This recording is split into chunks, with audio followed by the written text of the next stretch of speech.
यहाँ पर हम लोग इस चैनल पे हम लोग पूरी तरह 11 और 12 का क्लास को डिस्कस करेंगे, पूरी तरह। मतलब पहले आपको समझाया जाएगा कि बेसिक्स क्या क्या हैं, उसके बाद आपको पूरा बेसिक्स बताया जाएगा, उसके बाद उसका कॉन्सेप्ट बताया जाएगा। यहाँ कोई भी चीज़ रटने की ज़रूरत नहीं है, जो आपको समझना है आपको कॉन्सेप्ट वाइज आप समझ सकते हैं। अगर रटना है तो आप रट भी सकते हैं, अपने आपके ऊपर है, पर मेरे हिसाब से समझना ज़्यादा बेहतर होगा। आपको याद नहीं रखना पड़ेगा कोई चीज़ को, खाली कॉन्सेप्ट थोड़ा बहुत समझ के रखिए, आपको बाकी चीज़ ऑटोमेटिकली होता चला जाएगा। पहला बात, हम मुझे पूरी तरह सिलेबस नहीं पता 11 और 12 का, टू बी वेरी फ्रैंक मेरे को नहीं पता, ठीक है। पर मैंने किया 11 12, अभी आज का सिलेबस क्या है मुझे नहीं पता, पर मुझे जहाँ तक है इस तरह सिलेबस होगा। जहाँ तक जैसे हम लोग अकाउंट्स का बेसिक पढ़ते हैं ना, बेसिक अकाउंट्स में क्या होता है, जैसे अकाउंट का बीसीसी जर्नल से चालू होता है, ठीक है। वहाँ क्या हो सकता है अकाउंट का बेसिक्स में, जैसे 11 में क्लास 11 का बात करें तो क्लास 11 से हम लोग को क्या सिखाया जाएगा, जहाँ तक मुझे पता है क्लास 11 में सबसे पहला चीज़ होगा जर्नल। जर्नल में क्या सीखते हैं कि कोई भी एक ट्रांजेक्शन जो होता है, ठीक है, एक्टिविटी ट्रांजेक्शन का डिफरेंस यहाँ तक आप लोग को पता ही होगा। एक्टिविटी मतलब कुछ भी जो होता है आपके विदिन घटता है वो एक्टिविटीज़ होता है। ट्रांजेक्शन जो मॉनिटरी टर्म्स रिलेटेड जो रहता है उसको ट्रांजेक्शन बोलते हैं, एक्टिविटी जो मॉनिटरी टर्म रिलेटेड रहता है। और इसलिए हम बोल सकते हैं ऑल ट्रांजेक्शंस आर एक्टिविटी पर every activities are not transactions.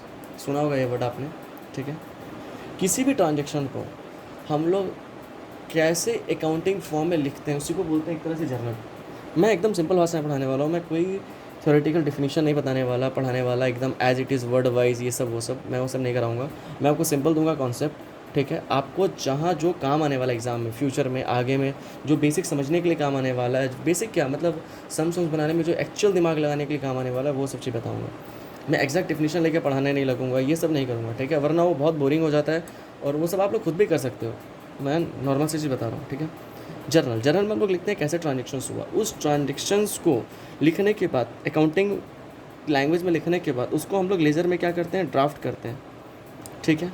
उस लेज़र में ड्राफ्ट करने के बाद हर लेज़र को ट्रायल बैलेंस में उतारते हैं।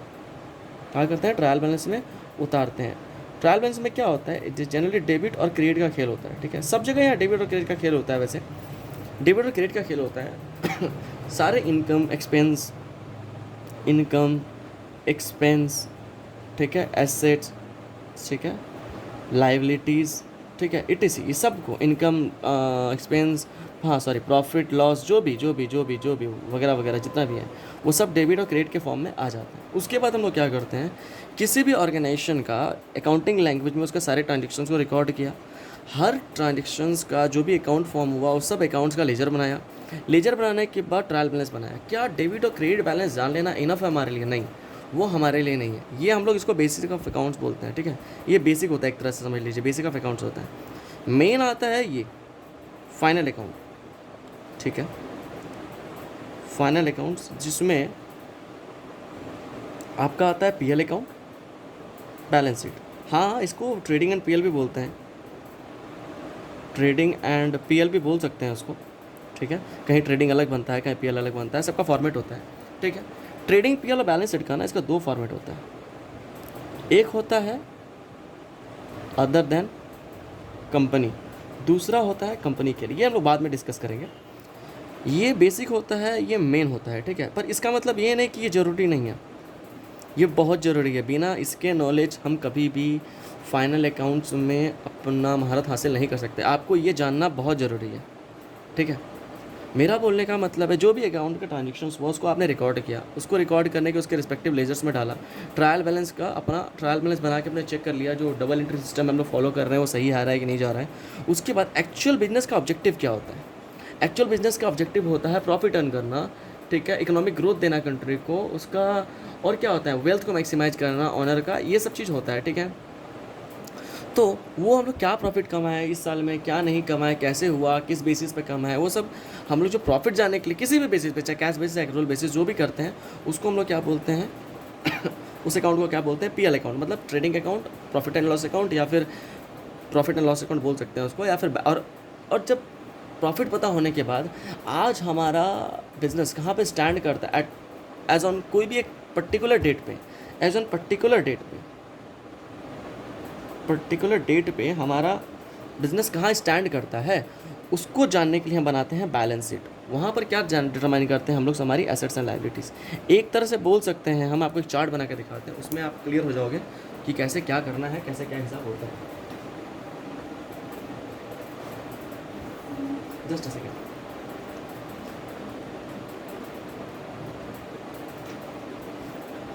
देखिए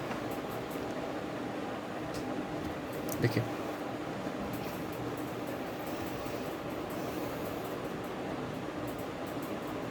जर्नल रिस्पेक्टिव लेजर में गया, ट्रायल बैलेंस में गया। अब ट्रायल बैलेंस से क्या करते हैं ना हम लोग, जो भी डेबिट किट करते हैं ना उसको डिस्ट्रीब्यूट करते हैं, ठीक है। कैसे? इनकम, एक्सपेंस, प्रॉफिट, लॉसेस, ये चल जाता है पीएल में। ये कहाँ जाता है? पीएल में। इंस्टेड यहाँ होता है बैलेंस शीट, सॉरी, और एसेट्स एंड लाइबिलिटीज़ वो कहाँ जाते हैं? बैलेंस शीट में। प्लीज़ राइटिंग पर ध्यान मत दीजिए, कॉन्सेप्ट पे ध्यान दीजिए। राइटिंग बहुत बुरी है मेरी, मुझे पता है, ठीक है। आपसे चाहे तो नोट कर सकते हैं अपने अच्छे राइटिंग्स में, ठीक है। अब देखिए, अब आप पूछेंगे sir profit and loss calculate कब बनाते हैं, बैलेंस शीट बनाते हैं। चलिए एक बात जानते हैं, प्रॉफिट एंड लॉस तो एक्चुअल में आपको पता होगा दो तरह के ऑर्गेनाइजेशंस होती हैं। एक होता है प्रॉफिट ओरिएंटेड ऑर्गेनाइजेशन, मैं ऑर्गेनाइजेशंस बोल रहा हूँ, ठीक है। ऑर्गेनाइजेशंस में आप समझ लीजिए सोल प्रोप्राइटर, पार्टनरशिप, कंपनी सब आ गई, ठीक है। ऑर्गेनाइजेशन दो तरह की होती है, एक प्रॉफिट ओरिएंटेड और एक नॉन प्रॉफिट ओरिएंटेड। आप पूछेंगे सर नॉन प्रॉफिट ओरिएंटेड होगा तो वो पीएल क्यों बनाएगा? अब समझिए मेरा बात, अगर प्रॉफिट ओरिएंटेड ऑर्गेनाइजेशन है उसका तो ये हिसाब किताब होता है, हम लोग समझ गए। नॉन प्रॉफिट ऑर्गेनाइजेशंस में क्या होता है ना, नॉन प्रॉफिट ऑर्गेनाइजेशंस बहुत इंपॉर्टेंट है हमारे लिए, ठीक है। अब समझना बहुत इंपॉर्टेंट हमारे लिए, सॉरी, नॉन एनजीओ का समझना बहुत इंपॉर्टेंट हमारे लिए। क्यों? क्योंकि देखिए, मानते हैं उनका मकसद प्रॉफिट कमाना नहीं होता, उनका मोटिव प्रॉफिट कमाना नहीं होता, पर उनका मोटिव प्रॉफिट कमाना नहीं है इसका मतलब ये नहीं कि वो हिसाब किताब नहीं रखेंगे। वो भी अपना सारा income, expense, profit, loss, assets, liability सब चीज़ का हिसाब रखते हैं। बस फ़र्क क्या हो जाता है, नाम का फ़र्क होता है और कुछ कुछ फॉर्मेट्स में फ़र्क है और लिखने के तरीके में फ़र्क है। नॉन प्रॉफिट ऑर्गेनाइजेशंस की जगह पे, इसी के जगह हम लोग बनाते हैं इनकम एक्सपेंस अकाउंट, और वो कुछ नहीं है, ठीक है। वो लोग इनकम एक्सपेंस अकाउंट बनाते हैं, वो लोग ट्रेडिंग पीएल ये सब नहीं बनाते हैं। उसको नाम होता है, उसी तरह का अकाउंट होता है, उसको इनकम एक्सपेंस अकाउंट बोलते हैं। उसमें बहुत सारी चीज़ें होती है, वो पढ़ेंगे हम लोग जब नॉन प्रॉफिट ऑर्गेनाइजेशंस पढ़ेंगे ना, वो पढ़ेंगे। जैसे क्लास 11 में है non profit organisations, income expense account, ये सब चैप्टर्स हैं, ठीक है। और fundamental accounts, final account, journal ledger, trial balance, ये सब 11 में आएगा। 12 में भी बहुत सारी चैप्टर्स हैं, मैं आपको डिस्कस करूँगा आगे जाके। फिलहाल आप बेसिक जान लीजिए, ठीक है। बेसिक जानना बहुत ज़रूरी है, थोड़ा बहुत जो बेसिक मैं बता रहा हूँ वो जान लीजिए, बहुत अच्छा होगा आपके लिए। जनरली मैं जर्नल लेजर ट्रायल बैलेंस से चालू करता हूँ, पर मैं एक्सपेक्ट करता हूँ शायद आपको जर्नल लेजर ट्रायल बैलेंस थोड़ा समझ आता होगा, इसलिए मैं कोशिश करूँगा पहले प्रोविजंस की एंट्री समझाऊँ, पहले फाइनल अकाउंट का क्लास दूँ, और उसके बाद देखते हैं अपने क्या कर सकते हैं, ठीक है। अब इतना बेसिक समझना ज़रूरी है, एक बार इसको देख लीजिए, आप देखेंगे, देख लीजिए।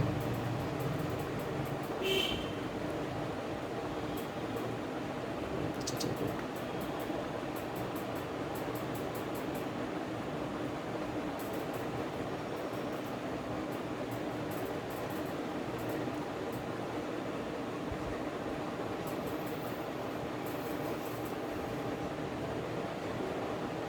मैं एक मास्टर सम्स करवाऊँगा, कोशिश करूँगा एक मास्टर सम्स करवाने का, जिसमें journal ledger trial balance, PL, balance sheet सब एक साथ बना सकूँ। ऐसा कोई सम्स देखता हूँ, अगर मिल जाए तो ठीक है, मैं खुद बना के आप लोग को अपलोड कर दूँगा इसमें।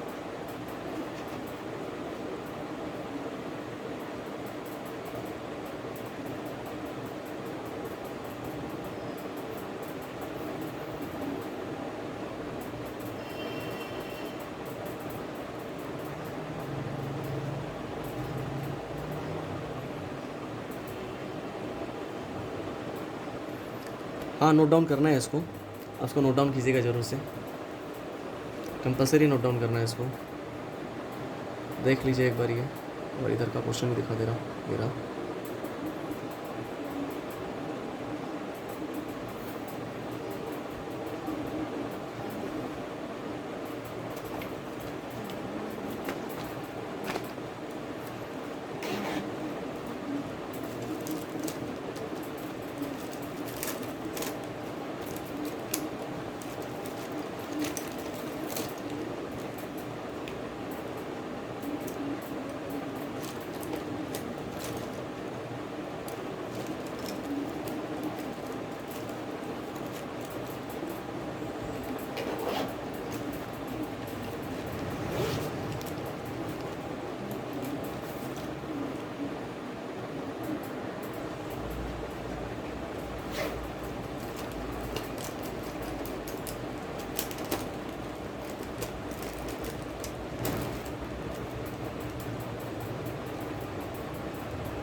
आई थिंक आपने लिख लिया होगा। मैं इसका एक प्रॉपर चार्ट बनवाऊँगा, प्लीज़ बना लीजिएगा। मैं आपको हो सकेगा तो मैं अपने डिस्क्रिप्शन बॉक्स में आपको दे दूँगा वो चार्ट, ठीक है, फेयर में बना के, या फिर एक्सेल शीट में प्रोवाइड कर दूँगा। जैसा आपको पसंद है वैसा आप रख सकते हैं, ठीक है। आज जो अहम कॉन्सेप्ट पढ़ाऊँगा मैं वो बहुत सारे कॉन्सेप्ट्स हैं।